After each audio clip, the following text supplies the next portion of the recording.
नमस्कार. आज स्वागत आहे सगळ्यांचं शोध ह्या चॅनलमध्ये. माझं नाव आहे माधुरी बोंद्रे आणि आपण वेगवेगळ्या लोकांना इथे नवीन नवीन गोष्टी सांगण्यासाठी आमंत्रित करत असतो. तशाचपैकी आता आपण ना आपल्या तब्येतीला काही म्हणजे हेल्थ कंडिशन्स काही असतील, तर वेगवेगळ्या गोष्टी वापरतो. जसं की पहिले तर डॉक्टरकडे जातो. त्याच्यातनं काही उपाय नाही झालं तर योगा असतो, जिम असते, डाएट असतो, माइंड प्रोग्रामिंग असतं. असे असंख्य प्रकार आहेत जगामध्ये, जे आपल्या तब्येतीला चांगलं करण्यासाठी आपण वापरत असतो. पण जेव्हा काहीच आपल्याला काम करत नाहीये असं वाटतं, त्यावेळी एक नवीन पद्धतीचा डिव्हाइस मार्केटमध्ये आहे, ज्यामध्ये आपण तो डिव्हाइस नुसता लावला, की आपल्या फ्रिक्वेन्सीला गोष्टी मॅच होतात आणि सगळे अवयव चांगले काम करायला लागतात. ह्याबद्दल माहिती सांगणारी म्हणजे एक नवीन प्रकारची गोष्ट इंट्रोड्यूस करण्यासाठी माझ्याबरोबर आज सरिता पुजारी ह्या आल्या आहेत, ज्या मेडिकल योगा प्रोफेशनल आहेत. ज्यामध्ये त्या तो डिव्हाइस कसा वापरल्यामुळे आपल्याला काय-काय फायदे होऊ शकतात, काय-काय मेडिकल कंडिशन्स आपल्या नॉर्मल होऊ शकतात, आपण कसं काय नॉर्मल आयुष्य जगू शकतो काहीही झालेलं असलं तरी. आपण त्यांच्याचकडून जाणून घेऊया याबद्दल. सो नमस्कार. नमस्कार. हे डिव्हाइस मार्केटमध्ये कधीपासून आहे? मेडिकल डिव्हाइस मार्केटमध्ये कधीपासून आहे? आपलं हे जे इनोव्हेटिव्ह मेडिकल डिव्हाइस आहे हे 2021 पासनं मार्केटमध्ये आहे. सो आपण आतापर्यंत अनेक रुग्णांना त्याच्यावर रिझल्ट दिलेले आहेत. ओके. आणि याचा उपयोग काय आहे हे मला जाणून घ्यायचंय जास्त. हो, नक्की. आता हे जे मेडिकल डिव्हाइस जे आहे हे म्हणजे तुम्हाला पहिलं एक सांगते की आपलं बॉडी जे आहे, आपलं शरीर जे आहे हे 3 पॅरामीटरवर आधारित आहे. म्हणजे फिजिकल, केमिकल आणि इलेक्ट्रिसिटी. आता फिजिकल म्हणजे काय? आपण म्हणतो की अरे काही जणांचा अगदी म्हणजे चालताना वगैरे असं एकदम स्पीडने चालतात बाबा. म्हणजे अगदी हळू चाल म्हटलं तरी त्यांचा नॉर्मल स्पीड हा आपल्यापेक्षा जास्त असतो. किंवा एखाद्या गोष्टीची काहींना अलर्जी असते, काहींना नसते. सो हे असे जे वेगवेगळे पॅटर्न आहेत ना ते प्रत्येकाचे वेगवेगळे आहेत. प्रत्येकाची फिजिकल बॉडी वेगवेगळी आहे. त्याच्यानंतर केमिकल म्हणाल तर ऑक्सिजन, नायट्रोजन, अजून पोटॅशियम, मॅग्नेशियम असे अनेक त्याच्यापासून कॅल्शियम, फॉस्फेट असे अनेक जे आहेत की ज्याच्यापासून आपलं बॉडी बनलेली की केमिकल म्हणजे थोडक्यात आपण जे काही खातो पितो त्याचं कन्व्हर्जन केमिकलमध्ये होतं.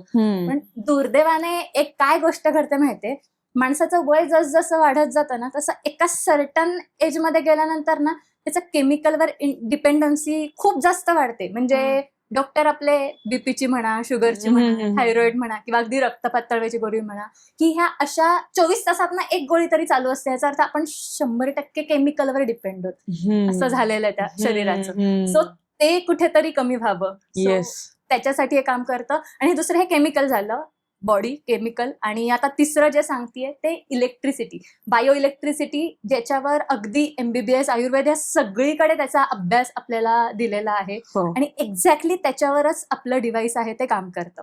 म्हणजे काय तर आता कुठलेही सेल्स असतील म्हणजे पॅनक्रियासचे बेटा सेल्स म्हणा किंवा आपले हृदयाचं कार्डिओमायोसिस सेल म्हणा किंवा अगदी नर्वस सिस्टीमचे नर्व सेल्स म्हणा किंवा ब्रेनचे न्यूरॉन्स म्हणा. ब्रेनचे न्यूरॉन्स तर अगदी म्हणजे जे संदेश पाठवण्याचं काम करतात. म्हणजे आपल्याला एखादी गोष्ट कशी फील होतीये, काय करायला पाहिजे, कसं वाटतंय आपल्याला, हे जे सगळ्या गोष्टी आहेत ना हे सगळे संदेश आपल्याला मिळत असतात आपल्या मेंदूकडनं त्या अवयवापर्यंत. म्हणजे गरम लागलं तर आपण हात पटकन बाजूला काढतो. तर ह्या ज्या सगळ्या गोष्टी आहेत तर ह्याच्यासाठी इलेक्ट्रिसिटी ही 100% गरजेची आहे. आणि एक्झॅक्टली त्याच्यावर आपलं डिव्हाइस काम करते. म्हणजे कसं ते सांगते. आता हे तुम्हाला थोडीशी बॅकग्राऊंड सांगितली. तर आता एक्झॅक्टली डिव्हाइस काय काम करतं की आपल्या शरीरात एक 78 अवयव आहेत आणि त्या प्रत्येक अवयवाची एक स्पेसिफिक इलेक्ट्रिकल फ्रिक्वेन्सी. जी फ्रिक्वेन्सी आपण एक्झॅक्ट नंबर मध्ये शोधून काढली. म्हणजे हृदयाची वेगळी, फुफ्फुसाची वेगळी, मेंदूची वेगळी. प्रत्येक अवयवाची एक वेगवेगळी फ्रिक्वेन्सी आहे. आणि ती फ्रिक्वेन्सी आपण जेव्हा शोधून काढली की त्याच्यामुळे होतंय काय की एक पण आजारी पडतो तेव्हा ती फ्रिक्वेन्सीच इम्बॅलन्स झालेली असते. ती फ्रिक्वेन्सी आपल्याला बॅलन्स करता यायला लागली. म्हणजे आपण FM ट्यून करायचे होते बघा आपल्याला पूर्वी, की आपण ट्यून करायचं 91.1 लावायचं तर आपण एक्झॅक्ट तिथे ट्यून केलं छान गाणं वाजायचं. पण ती फ्रिक्वेन्सी सेट आहे. तर आता जेव्हा ती 91.0 वर जायची किंवा 91.2 वर यायची तर ती अशी खरखर करायचं, ते छान काही गाणं येत नव्हतं ऐकायला. तर आपण काय करतोय, आपलं शरीर हे अशाच फ्रिक्वेन्सीवर डिपेंड आहे. म्हणजे जी फ्रिक्वेन्सी आता प्रत्येक आपल्या शरीरातले प्रत्येक एक नॅचरल फ्रिक्वेन्सी आहे, नैसर्गिक फ्रिक्वेन्सी आपण ज्याला म्हणतो त्या त्या वेळाची, ती फ्रिक्वेन्सी जर व्यवस्थित असेल तर आपण अगदी व्यवस्थित छान राहू शकतो. मग आता इथे आपण काय करतोय, ती इम्बॅलन्स झालेली फ्रिक्वेन्सी फक्त बॅलन्स करतोय. येस. आता ती बॅलन्स कशी करतो, तर व्हीसीएफ थेरपीवर आपण काम करतो. Electron infusing therapy. VCF stands for voltage, current आणि फ्रिक्वेन्सी. बरं, हे शरीरामध्ये एक्झॅक्टली. म्हणजे Already आता तेच मी त्याच्यावरच येते की व्हीसीएफ थेरपी म्हणजे नक्की काय बाबा, कसं हे करतो ते. तर आता व्होल्टेज म्हणजे काय, त्याच्या आधी पहिले सांगते की सेल्स म्हणजे जे आपण मगाशी म्हणलं की प्रत्येक अवयव हे पेशींपासून पेशींपासून बनलेले सेल्स. असतात. हो. तर आता व्होल्टेज काय करतं, तर आपल्या शरीरात इलेक्ट्रॉन इन्फ्यूज करतं. म्हणजे आपण जे हेल्दी सेल्स ज्याला आपण म्हणतो, हे -70 to -90 म्हणजे निगेटिव्ह चार्ज असतो, त्या इलेक्ट्रिकल चार्ज जो असतो त्या सेलचा तो निगेटिव्ह असतो. आणि जेव्हा कॅन्सर सारखे दुर्धर आजार होतात ते अगदी खूप हाय लेवलला पॉझिटिव्ह चार्ज झालेला असतो आपल्या सेलचा. तर आपण इलेक्ट्रॉन इन्फ्यूज करतो बॉडीमध्ये व्होल्टेज मार्फत. म्हणजे काय करतो, तर बाबा -70 मिलीव्होल्ट्सचे इलेक्ट्रॉन आपण शरीरात सोडतो, जेणेकरून जी प्लस साईडला जायला लागलेली जी सेलची ऑर्गनची फ्रिक्वेन्सी आहे, ती फ्रिक्वेन्सी हळूहळू निगेटिव्ह कडे यायला लागते. ओके. आता करंट मध्ये काय होतं ते सांगते. ओके. आपल्या पेशींमध्ये, पेशीच्या आतमध्ये किंवा पेशींच्या बाजूने जे काही टॉक्सिन्स म्हणा, कोलेस्ट्रॉल म्हणा, जे काही आहे ते करंटने डायल्यूट केले जातात, काढून टाकले जातात थोडक्यात. येस. त्याच्यामुळे जे काही आपण घेणार आहोत, म्हणजे अन्न असू दे, औषध गोळ्या काही असू दे, ते आपल्या शरीरात व्यवस्थित जायला लागतं. हे करंट हे करतो. त्याच्यानंतर फ्रिक्वेन्सी म्हणाल तर ऑर्गन स्पेसिफिक फ्रिक्वेन्सीवर आपण काम करतोय. बर. म्हणजे आता आपण काय करतो की ज्या व्यक्तीला जो आजार आहे, तर त्या अवयवाची फ्रिक्वेन्सी इम्बॅलन्स झाली, त्या अवयवाची फ्रिक्वेन्सी त्याच्यासोबत. ओके. आणि अशा पद्धतीनं हे काम करतं. म्हणजे तुम्हाला थोडक्यात सांगायचं झालं तर सेल्समध्ये जे मायटोकॉन्ड्रिया आपण ज्याला म्हणतो, म्हणजे एटीपी आपण म्हणू की ज्याच्या चैतन्य, बोली भाषेत आपल्या श्रोत्यांना सांगायचं, एनर्जी, चैतन्य जे आहे की ज्याच्यावर आपलं हे सगळं चालू आहे, ते बॅलन्स व्यवस्थित व्हायला लागतं. आपल्या साध्या भाषेत म्हणायचं झालं तर जस्ट मी एक हे करते की आपल्याला काहीतरी होतंय तेव्हा एनर्जी डाऊन होते, पण हे मशीन लावल्यावर एनर्जी अप झाले दिसते बेसिकली. हे जेव्हा मी वापरलं तेव्हा जे मला जाणवलं त्याचं हे सिंपल ह्याच्यामधलं मला सांगायचं होतं, म्हणून हे समजण्यासाठी मी बोलले, बाकी नाही. काय. अगदी बरोबर. तो जो आपण प्रोग्राम लावता ना, तो इम्युनिटीचा प्रोग्राम होता. त्याच्यामध्ये काय होतं की रक्त प्रवाह व्यवस्थित होतो, त्यामुळे पेशींपर्यंत ऑक्सिजन मिळतो.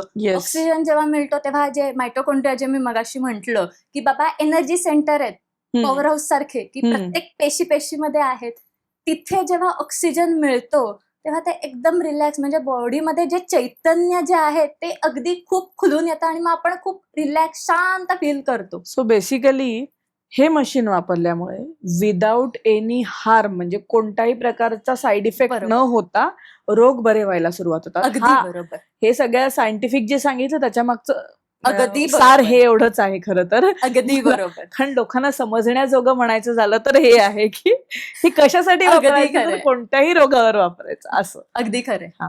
आता हे डिव्हाइस कोणत्या कोणत्या आजारावर आणि कसं काम करतं हे ऐकायला आवडेल. नक्की. म्हणजे आजारांची नावं घ्यायची तर मी सांगेन, डोक्यावरच्या केसांपासून पायाच्या नखापर्यंत अशी जवळजवळ 3000हून अधिक बॉडी कंडिशन्स आहेत. 3000हून अधिक बॉडी कंडिशन्स की ज्याच्यावर आपण रिझल्ट दिलेले. आता मी नावं घेते जेणेकरून तुम्हाला लक्षात येईल की बाबा कुठले रिलेटेबल काही हरकत नाही. म्हणजे अगदी छोटे छोटे BP, sugar, thyroid, heart related काही कुठले हृदयरोग, हार्टचे म्हणजे ब्लॉकेजेस असतील किंवा वॉलचा इश्यू असेल, की मग किडनी, लिव्हर, म्हणजे अगदी डायलिसिस वाले पेशंट असतील किंवा फॅटी लिव्हर सिरोसिस, म्हणजे डायलिसिस चालू असलेले पण म्हटलं मी मगाशी. म्हणजे मी चेहरा बघून हे मला परत सांगायची इच्छा झाली की म्हणजे किडनी फंक्शन जे आहे अगदी डायलिसिस चालू असलेली लोक आपल्याकडे आहेत, की ते आजार म्हणा, किंवा आता मॉडर्न यंग जनरेशन मध्ये लेडीज जेंट्स प्रॉब्लेम म्हणा, मेल जेनेटल डिसफंक्शन म्हणा, किंवा लेडीजचे पीसीओडी पीसीओएस म्हणा, किंवा अगदी इनफर्टिलिटी पर्यंत, म्हणजे असे सगळे ह्याच्यावर आपण काम करतो. त्याच्यासोबत मुख्य राहिले ते स्पाइन रिलेटेड कुठलेही तुमचे, किंवा आर्थरायटिस, ऑटोइम्युन वाले सगळे. त्याच्यानंतर मेंदूचे कुठलेही आजार, मग पॅरालिसिस असू दे, पार्किन्सन असू दे, सेरेब्रल पार्सी असू दे, अगदी एडीएचडी, स्क्रुझोफेनिया यासारखे मानसिक आजार,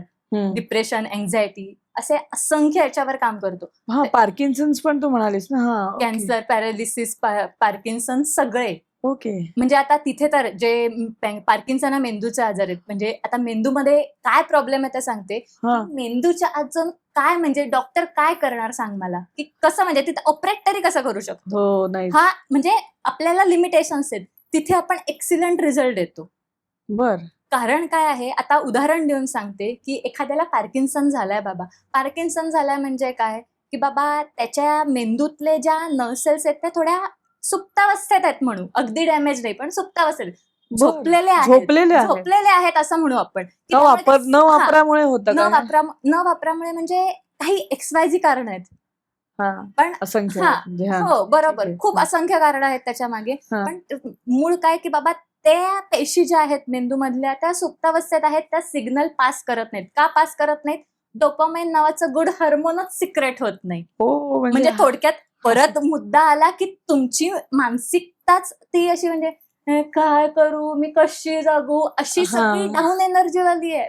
हा, आलं लक्षात ओके. माझ्या. हो. सो डोपामाइन नावाचं गुड हार्मोनच सिक्रेट होत नाहीये. त्यामुळे Yes. सिग्नल पास होत नाहीत मेंदूकडनं. येस. आणि मग मेंदूकडनं सिग्नल पास नाही झाले तर शरीरावरचा कंट्रोल नाही, म्हणजे नाही. कुठलाच कंट्रोल नाही, काहीच हे नाही.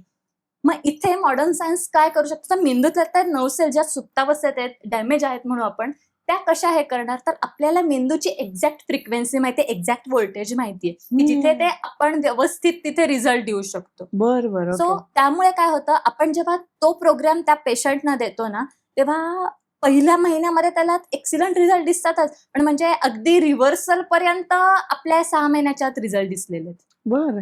किती पेशंट्सना आतापर्यंत असं हे डिव्हाइस वापरलं आहे तुम्ही? 20,000हून अधिक लोक आहेत.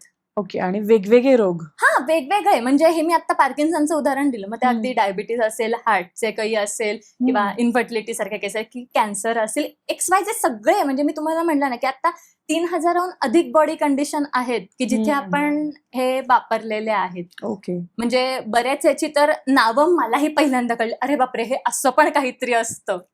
सो असेही अनुभव आले. Yes yes yes. ओके. या डिव्हाइसला सरकारची काही मान्यता आहे का? हो, आहे ना. म्हणजे आपले सांगायचं झालं तर इंडियन गव्हर्नमेंटचे, भारताने आपल्याला ISO म्हणा, FDA म्हणा, CDSO म्हणा, C सर्टिफिकेशन म्हणा, हे जी मी सर्टिफिकेशन सांगतेय ना, हे सर्टिफिकेशन आपल्याला आफ्टर क्लिनिकल ट्रायल मिळतात. म्हणजे इतक्या वेळ मी इथे जी काही बडबड केली, ती ऑलरेडी आपल्याला पेशंटवर रिझल्ट देऊन दाखवावी लागते, की हे बिफोर ही कंडिशन होती आणि आता ही ट्रीटमेंट दिल्यानंतर पूर्ण व्यवस्थित आहे. तेव्हा हे सर्टिफिकेशन्स आपल्याला मिळतात. Okay okay. सो हे सर्टिफिकेशन आपल्याला मिळालेले आहेत. प्लस भारताबाहेर सांगायचं झालं तर US म्हणा, युरोप म्हणा, कॅनडा म्हणा, असे 90हून अधिक देश आहेत. म्हणजे मला आता नावं पण आठवत नाहीत बऱ्याच देशांची, की 90हून अधिक देश आहेत की ज्यांनी आपले पेटंट अप्रूव्ह केलेले आहेत. ओके. आणि हे सगळे आफ्टर मी तुम्हाला म्हटलं तसं, की जे मी आता बोलतेय ते आपल्याला प्रूव्ह करून दाखवावं लागले, की मग त्याच्यासाठी 8-9 महिने जातील, वर्ष जाईल, की बाबा हा हे रिझल्ट असे असे आहेत, आता प्रूव्ह झालं हे, तेव्हा ते सर्टिफिकेशन्स आपल्याला मिळतात. ओके. सो हे सांगायचा मुद्दा हा आहे, की फक्त भारतातच नव्हे, जगभरात आपण सर्टिफाईड आहोत. ओके. म्हणजे सगळीकडून याचा ग्लोबली उपयोग- व्हेरीफाईड. Okay, great. येस. पण मग आता आपल्याला औषधं चालू आहेत समजा, तर औषध चालू असताना हे सुरू करायचं की औषधं बंद करायची हे करताना? नाही, आपण औषधं आहे ती चालूच ठेवतो. बर. आता औषधं चालू ठेवून, आता तुम्हाला अशी बरीच लोक भेटली असतील, की डॉक्टरांनी औषध काय उपयोग नाही, काय त्या डॉक्टरला कळतं की नाही काय माहिती, अशी म्हणणारी लोक आपल्याला भेटतात. हो, भरपूर असतात. पण व्हेअरॅज त्या डॉक्टरांनी अगदी व्यवस्थित अभ्यास केलेला आहे तुमच्या रिपोर्टचा, तुमच्या बॉडी कंडिशनचा, आणि त्यांनी त्याच्यावर आधारूनच औषधं तुम्हाला दिलेली आहेत. पण ते उपयोग का नाही करत, तर बाबा तुमच्या शरीरात प्रॉब्लेम आहे, की सेल रिसेप्टर बंद आहेत, तर ते कसं पोचणार? हो, म्हणजे जर पेशींपर्यंत ते पोचलंच नाही तर तुम्हाला रिझल्ट येणार नाहीये. तुम्ही बंद करून ठेवलेत. एक्झॅक्टली. दरवाजे बंद करून ठेवलेत आणि सांगता या घरी या. नाही होत तसं. हो, खरंय. एक्झॅक्टली. सो त्याच्यामुळे औषधं आहेत ती चालू ठेवायची, पण डिव्हाइस जेव्हा आपण त्या सायमल्टेनियसली त्याच वेळेत जेव्हा वापरतो ना, औषधं गोळ्या चालू असताना, तेव्हा त्याचा फरक आपल्याला असा पडतो, की जो रिझल्ट आपल्याला 1 तासाभराने येणार आहे तो अर्ध्या तासातील, वेळ कमी लागतो, का तर पेशींपर्यंत लवकर पोचतो.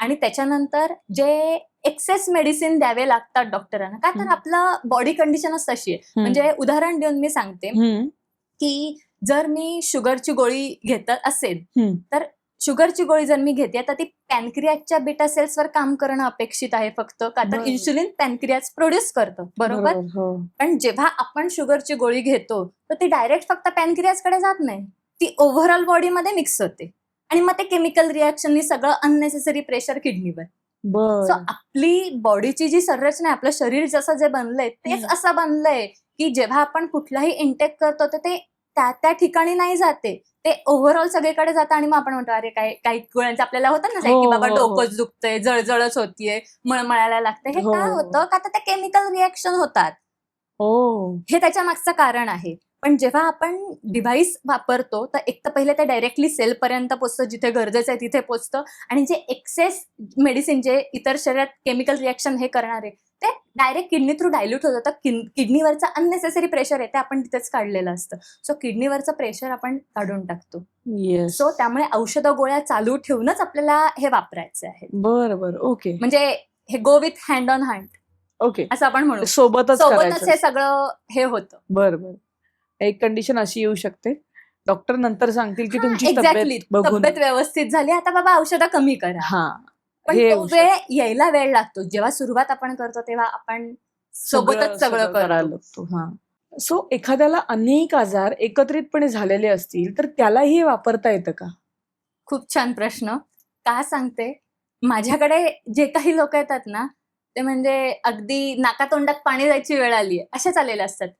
एवढंच काहीतरी झालंय म्हणून आले असं नाही, सगळे एकत्रित आजारच घेऊन आलेले आहेत. म्हणजे मी उदाहरण देऊन सांगते, डायबिटीस पण आहे, हार्टचा पण प्रॉब्लेम आहे, लंग्सचा पण प्रॉब्लेम आहे, म्हणजे सगळंच. किडनी ऑब्व्हियसली एवढी सगळी औषधं चालत त्यामुळे किडनीला प्रॉब्लेम आलेला आहे. सो आता हे सगळं एकत्रित जर असेल तर आपण काय करणार?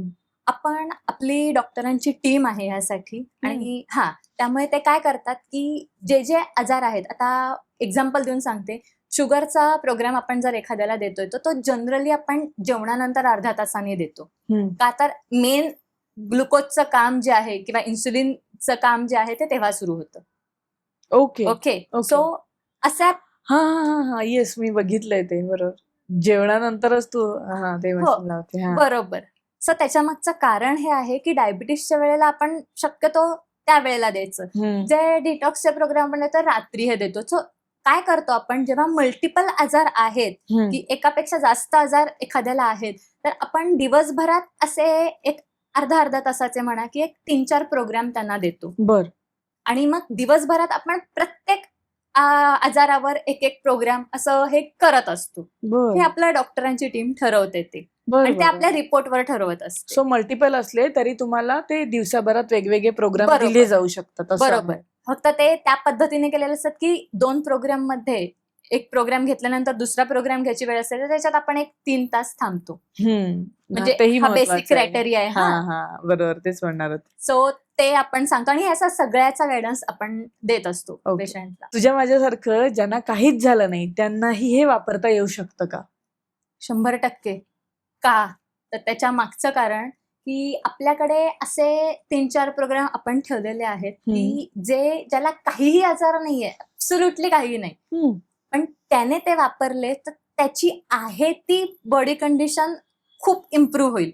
एकतर सुधारेल ही आणि आहे ती मेंटेन ही होईल, दोन्ही गोष्टी. आता जो इम्युनिटीचा प्रोग्राम आपण तुला परवा लावला त्याचा अनुभव घेतला, काय फील झालं? रिलॅक्स म्हणजे की आता म्हणजे तुझं पहिलं वर्डिंग काय होतं, सर तर तुम्हाला आधी सांगितलं मी बेडवर झोपून घेतलं असतं ना, आपण झोपून पण बोललो असतो, का तर तुला ते रिलॅक्स फील झालं आतनं. आणि आता दुसरी गोष्ट की टेन्शन म्हणजे मानसिक ताणतणाव, आता असे किती लोक आहेत आपल्या इथे, सगळेच हातवर करतील जर हातवर करायला शाळेत असल्यासारखा प्रश्न विचारला असता तर, की प्रत्येकालाच काही ना काहीतरी मानसिक ताणतणावातनं जातोय. मग त्याच्यासाठी काय गोळ्या खायच्या? नाही, प्रत्येक वेळी नाही होऊ शकत ना. म्हणजे ते परमनंट सोल्युशन नाही. परमनंट नाही, घेतात गोळ्या असं नाही म्हणणार नाही, त्याला ऑप्शन नाही. एक्झॅक्टली. पण त्याने काही कायमचं जात नाहीत गोष्टी. एक्झॅक्टली. आणि जेव्हा कामं करायची म्हणजे स्वतःवर काम करायची तयारी नसेल तर डिव्हाइसेस लागतात, ते पण आहे. देर आर सिच्युएशन, बट वेगवेगळ्या गोष्टी आहेत करायला, पण जे आपल्याला पटतं जमतं ते आपण करतो, असा विषय असतो. अगदी बरोबर. सो आता हे इम्युनिटीचं सांगितलं की ज्याने काय होतं की रक्तप्रवाह सुरळीत होते, म्हणजे सायंटिफिक लँग्वेज मध्ये सांगायचं तर पॅरासिम्पॅथेटिक नर्वस सिस्टीम आपली ऍक्टिव्ह होते. बर. त्यामुळे तुम्ही रिलॅक्स फील करता. आणि ते म्हणजे जे मगाशी सगळं सांगितलं त्या हो. सगळ्या गोष्टी अगदी व्यवस्थित होतात. त्याच्यानंतर दुसरं की सीझन आपल्या की ऋतू बदल होतो. हो, हो. उन्हाळा, पावसाळा, हिवाळा किंवा Yes. सर्दी, खोकला, असाच व्हायरल फिवर आलाय. येस. या सगळ्यासाठी औषध गोळ्या खायच्या हो, घेतात. घेतात बरोबर आहे, पण आपल्याकडे त्याच्यासाठी वेगळे प्रोग्राम ठेवतात. हो, बरोबर. की अगदी साधं सर्दी खोकला पडसं झालंय बाबा, तेही बरं होतं. तेही बरं होतंय. हे सांगूया ते त्याच्यापेक्षा. एक्झॅक्टली तेही बरं होतंय. व्हायरल इन्फेक्शन झालंय ओके. तेही बरं करता येते. येस. त्याच्यानंतर अजून दुसरं सगळ्यात महत्वाचं की डिटॉक्स. आता डिटॉक्स, सो कॉल्ड डिटॉक्स, भरपूर पद्धतीनं हा शब्द अगदी प्रचलित झालेला आहे. येस, येस, तर येस. आपण ह्याच्यातनं किडनी लिव्हरचं डिटॉक्स, की जे टॉक्सिन्स म्हणा सगळे, मग ते औषध गोळ्यांनी आलेले असतील किंवा खानपानातनं आपल्या काही आलेले असतील, ते सगळे काढण्याचं काम जे किडनीवर प्रेशर हे केलंय. कारण आपली सगळी पिढी आहे ना, असं त्याला पिझ्झा बर्गर व तो म्हणता यार, असं ते झालेलं आहे थोडंफार. वेगवेगळे काय काय खाणं काय सो अवघड कॉल्ड आहे. लाईफस्टाईल झालेली आहे ना, ती आठवड्यातनं एकदा तरी आपण काही ना काहीतरी कारणाने आपलं बाहेर खाणं होतं. हो, हो, आणि ते म्हणजे बरोबर. बाहेर आपण पोळी भाजी आमटी भात नाही खात राहू. वेगवेगळं खाणं होतं. तर एक्झॅक्टली. लाईफस्टाईलच आपली अशी झालेली आहे, तर काही नाही करू शकत. तर मग ते अननेसेसरी प्रेशर जे डेव्हलप झालेलं आहे, म्हणजे आपणच आपल्या शरीरावर जे अत्याचार केलेले आहेत, ते कसं त्यातनं फ्री करायचं, तर डिटॉक्सचा प्रोग्राम घ्यायचा. बर. म्हणजे काही झालेलं नसेल तरी तुम्ही ते वापरू शकता. त्याच्यानंतर हे जे सगळे मी प्रोग्राम सांगितले, हे असे आहेत की आपल्याला ऍब्सोल्युटली काही झालेलं नाही आणि आहे ती कंडिशन व्यवस्थित ठेवायची. त्याच्यासाठी वापरता येणारे. बरं. असं पण आहे. म्हणजे म्हणजे काही झालं नाही तर आहे ते सिच्युएशनला चांगलं, पण रोग असेल तर तो कमी होण्यासाठी असं. म्हणजे बरोबर. मला थोडंसं अगदी बरोबर, अगदी बरोबर, ओके. अगदी बरोबर. सो कॅन्सर पेशंट्सना ह्याचा उपयोग होतो का आणि तो कसा होतो? हो, म्हणजे आता आपल्याकडे 100हून अधिक कॅन्सर पेशंट आहेत. म्हणजे बरं. काही काही तर असे आहेत की ज्यांना डॉक्टर सांगितलं की 6 महिने, 3 महिने एवढीच गॅरंटी, म्हणजे ह्याच्या ओके. पलीकडे नाही काही आपल्याकडनं होऊ शकत. हम्म. तर अशा पेशंटना ते वर्षानुवर्ष वापरतात डिव्हाइस, पण अशा पेशंटना आपण अगदी व्यवस्थित रिझल्ट दिलेला आहे. म्हणजे मी असं म्हणणार नाही की त्यांनी केमो वगैरे केली नाही, अगदी टार्गेटेड केमो वगैरे केलेली आहे, ओके, रेडिएशन त्यानंतर घेतलं नाही, आधीच हे बरोबर. केलेलेच आहेत. केमो हां. केलेली आहे, रेडिएशन घेतलेत, टार्गेटेड केमो घेतलेले आहेत. नाही असं नाही, पण त्याच्यामुळे जो त्या व्यक्तीवर जो परिणाम होतो, म्हणजे अगदी एनर्जीच नसते अंगामध्ये, खायची प्यायची इच्छा नसते, ब्लड रिपोर्ट बघितलं तर प्लेटलेट्स, हिमोग्लोबिन सगळं डाऊन लेवलला असतं. ते सगळं इम्प्रूव्ह झालेलं आहे. बर. प्लस जे आपण मगासपासून ज्या चैतन्याबद्दल बोलतोय, की बॉडीमध्ये जी एनर्जी असणं गरजेचं आहे, ते आता दिसायला लागले. पण ओके. कंडिशन ही आहे की बाबा लाईफ टाईम डिव्हाइस वापरायचे कॅन्सरला. कॅन्सर, म्हणजे त्या लेवलचं. आता म्हणजे मी कुठले उदाहरणं सांगतेय की जी केली आपण ट्रीट, की 6 महिने 3 महिने सांगितलं होतं की एवढंच आयुष्य जगू शकतील ही व्यक्ती, असं डॉक्टरांनी सांगितलेलं ओके होतं. ओके. कारण तशी कंडिशनच होती. पण अशा व्यक्ती जर एवढं प्रोलॉंग करू शकतात लाईफ, तर ते ह्याच्यामुळे का तर कायमचं वापरू शकतो. बरोबर. कारण काय होतं की मी मगाशी सुरुवातीला जे म्हटलं की कॅन्सर सेल जेव्हा होतात तेव्हा ते पॉझिटिव्ह चार्ज झालेला आहे आणि तो एक्स्ट्रीम लेवलचा आहे. सो तो कंडिशन, म्हणजे त्या लेवलची कंडिशन परत नॉर्मल करून ठेवणं, हे एकदा केलं आणि झालं असं होत नाही. बरोबर. आणि plus radiation, chemo, even targeted केमोचा जो काही साईड इफेक्ट आपल्या शरीरावर होत असतो, तो म्हणजे नाही, तो शब्दात नाही, तो जीव जे सफर करतो ना, तोच ते जाणू शकेल की काय होते त्याची हालत. येस, बरोबर. असं आहे. पण याची किंमत काय साधारण? जर आयुष्यभर वापरायचंय तर त्याचं काहीतरी हे असेल. बरोबर. नाही, नक्कीच. काय ह्याची एक बेस प्राइस जी आहे ती 2.5 लाख आहे. आणि त्याच्यानंतर आपण ते ह्याच्यावर पण देतो, रेंट आउट, म्हणजे सबस्क्रिप्शन बेसवर पण देतो, की फर्स्ट मंथ मध्ये एक 24,000 नॉन रिफंडेबल कॉस्ट घेतो आपण, आणि त्याच्यानंतर दर महिन्याला 6,000. ओके. सो पहिल्या महिन्यात 30,000 आणि नंतर 6,000. आणि विकत जर घ्यायचं असेल तर एक बेस प्राइस 2.5 लाख आहे. ओके. सो इथून हे सुरुवात होते. आता त्याच्यानंतर ह्या सगळ्यामध्ये इन्क्लूड काय काय येतं ते सांगते. सगळ्यात महत्वाचं, आपल्याला डिव्हाइस देण्यात काही इंटरेस्ट नाही. डिव्हाइस दिल्यानंतर जी सर्व्हिस आपण देणार आहोत, त्या पेशंट आपल्यावर विश्वास ठेवून आलाय की बाबा मला रिझल्ट हवेत, तो रिझल्ट देण्यावर, ती सर्व्हिस देण्यावर माझा कल आहे. बर. कारण काय की आता आपण त्याच्यासाठी आपण काय देतो ते पहिले सांगते, की डॉक्टर सपोर्ट तो आपण लाईफ टाइम देतो. बर प्लस आपण डायग्नोसिस करण्यासाठी जे आपल्याला ब्लड रिपोर्ट लागतात, लॅब टेस्ट रिपोर्ट लागतात, ते 2 व्यक्तींचे आपण काढून देतो. बर सो हे सगळं आपल्याकडे इन्क्लूड आहे. ह्याच्यात कुठलीही हिडन कॉस्ट नाही. जी मी आता सांगितली तीच कॉस्ट, ह्याच्यात कुठलेही हिडन चार्जेस नाहीत. बर आणि प्लस डॉक्टर सपोर्ट, आता एकेका डॉक्टरची सॅलरी किती आहे ते आपल्याला माहितीच आहे. सो ओके, तर हे सगळं आपल्याकडनं इन्क्लूड आहे. का तर मी म्हटलं तसं की डिव्हाइस देण्यामध्ये इंटरेस्ट नाहीये, पेशंटला रिझल्ट देण्यामध्ये जास्त इंटरेस्ट आहे. येस येस की बाबा सर्व्हिस इंडस्ट्रीमध्ये आहे असं मी समजून इथे काम करत असते. ओके येस की समोरच्याला ते देणं, की जो विश्वास ठेवून तो आपल्याकडे आलेला आहे, Yes, की बरोबर. ही गोष्ट मिळेल आता मिळेल मला. आपल्याला. हो सो ते देणं जास्त महत्वाचं आहे. Yes right. सगळेच जण हे डिव्हाइस वापरू शकतात की त्याला काही लिमिटेशन्स आहेत? डिव्हाइस वापरू शकतात, फक्त पेसमेकर ज्याला लावलेला आहे, काय आहे, ती जी टेक्नॉलॉजी पेसमेकरची ती आणि आपलं हे जे आहे ते सेम काम करते, सारखंच काम आहे. सो तिथे आपण सजेस्ट नाही करत पेसमेकरच्या केसमध्ये. ओके. दुसरं की गरोदर स्त्रिया असतील तर तिथे आपण देऊ शकतो का? हो, देऊ शकतो, पण त्यांची फॅमिली, डॉक्टर या सगळ्यांचा सपोर्टनी. आणि खास करून कधी की काही केसमध्ये आपण बघतो बघ की बीपी एकदम शूट झाले किंवा शुगर शूट झालीये, अशा केसमध्ये आपण एका तासात ती नॉर्मल आणू शकतो. म्हणजे शुगर, बीपी हे रिझल्ट आपल्याला एका तासात मिळतात. बर तर ते आपण करू शकतो. आणि मग ती काय पुढे ऑपरेट सर्जरी जी करायची, Yes. प्रेग्नंट लेडी आहे करायची, हो. सो तिथे, कारण त्या केसमध्ये डॉक्टरना काहीच करू शकत नाही. म्हणजे हो, बीपी हो. नॉर्मल होईपर्यंत तर डॉक्टर काही काहीही नाही. करू शकत नाही, किंवा हो. शुगर शूट झाले काहीही करू शकत नाही. बरोबर. त्याच्यासाठी त्यांना थांबावं लागतं. Yes, अशा yes. केसमध्ये आपण तिथे खूप चांगली मदत करू शकतो.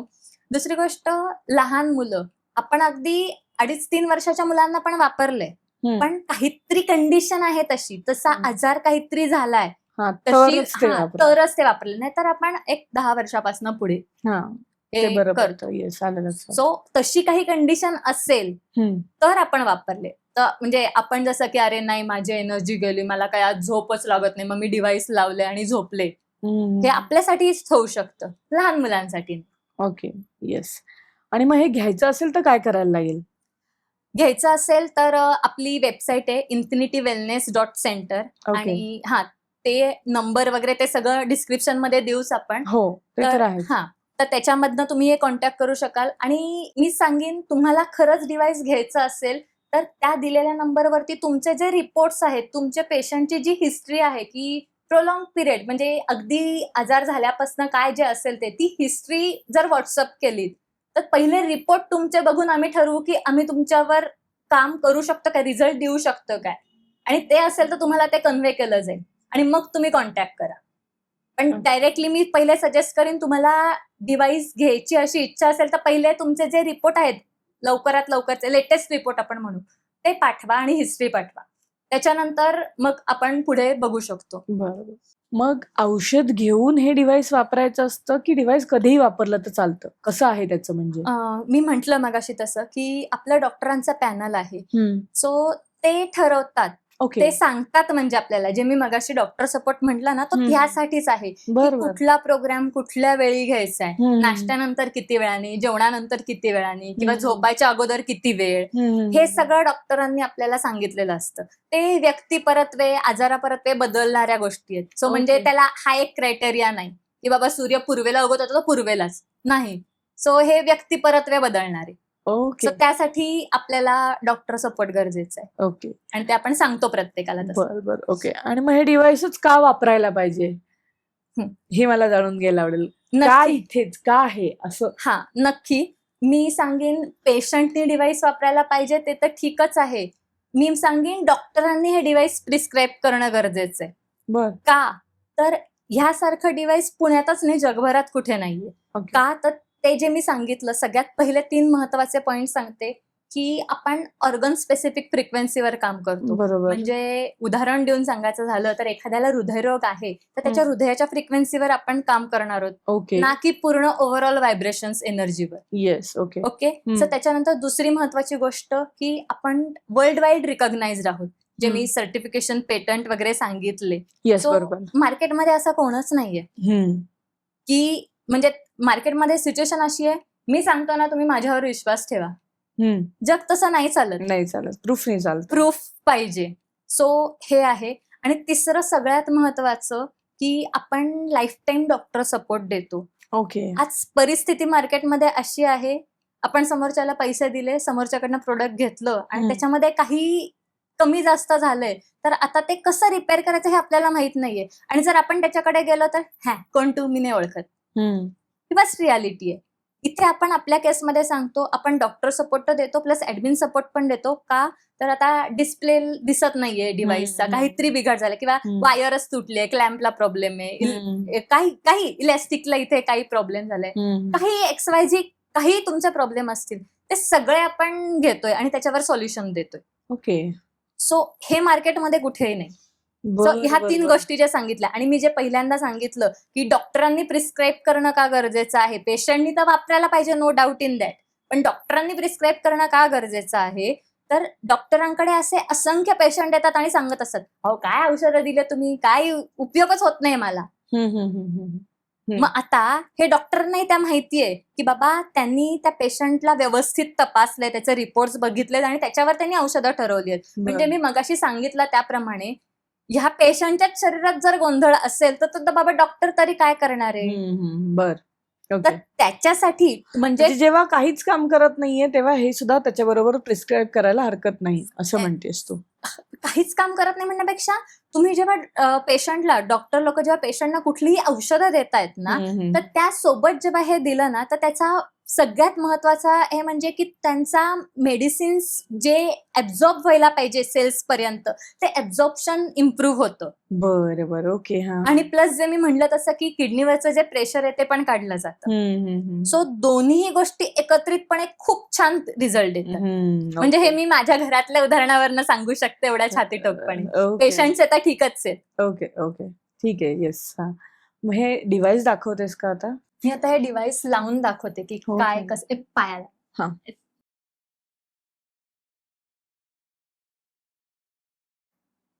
ओके. हे पायाचे 2 क्लॅम्प्स आहेत.